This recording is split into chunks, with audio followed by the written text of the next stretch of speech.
দু কিলো মতন দেবো আদা বেশি হয়ে গেল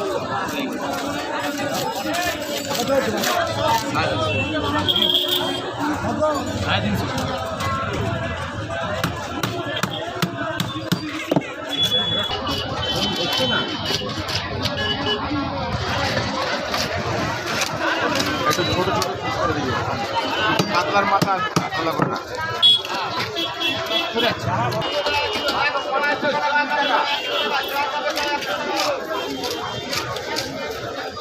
মাছ কত করে?